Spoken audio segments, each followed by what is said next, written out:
আমি আজকে রান্না করব গরুর ফ্যাপসা। এটা হয়তোবা কম বেশি সবাই খেয়ে থাকেন, তবে এটা আমার কাছে একটু বেশি পছন্দের।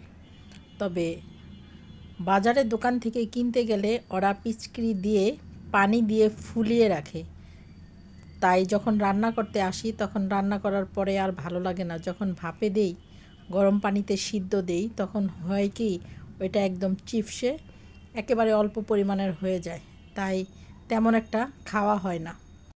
তাই আজকে আমাদের বাসার নিচে গরু জবাই হয়েছে, সেইখান থেকে একেবারে তাজা, কোনো পানি দেওয়ার সুযোগ ছিল না, আমরা এখান থেকে কিনে নিয়ে আসলাম।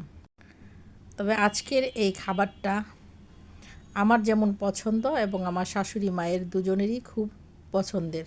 আমার শাশুড়ি মা অনেক দিন থেকেই বলছিল যে এই ফ্যাপসা আনার জন্য, কিন্তু মন মতো হয়ে ওঠেনি, তাই আর কি আনা হয়নি।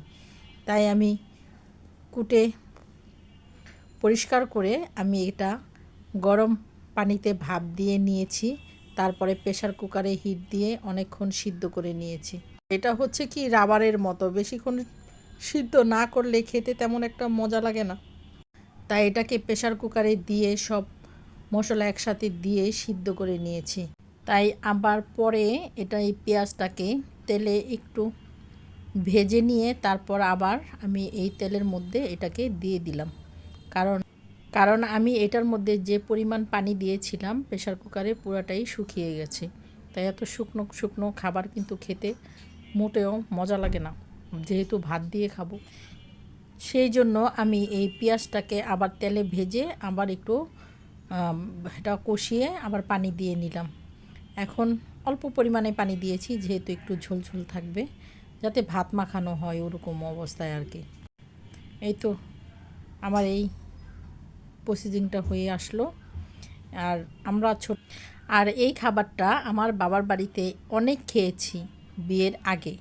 তখন অবশ্য ফ্যাপসার এত দাম ছিল না, আর পাওয়া যেত সব সময়। আর এখন দামও বেশি, আর সচরাচর পাওয়াও যায় না, তাই ওইটা একদম পিওর খাঁটি পেয়েছি, তাই নিয়ে আসলাম।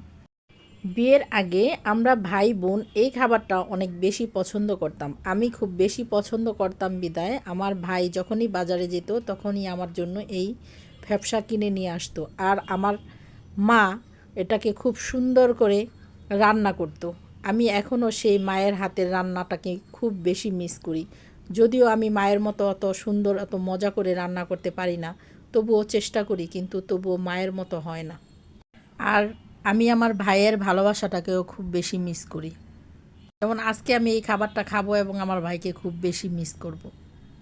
যদিও আমার ভাই আমার কাছ থেকে কয়েক হাজার মাইল দূরে থাকে, তাই আমি চাইলেও আমার ভাইকে আর খাওয়াতে পারবো না। আবার যদি আল্লাহ কখনো আমার ভাইকে আমার কাছে নিয়ে আসে, তখন আবার একসাথে বসে খাবো। যাই হোক, দেখতে দেখতে আমার রান্না প্রায় শেষের দিকে। আর এই রান্নাকে ঘিরেই অনেক আবেগ জড়ানো স্মৃতি মনে পড়ে গেল, সেটাই আপনাদের সাথে একটু শেয়ার করলাম।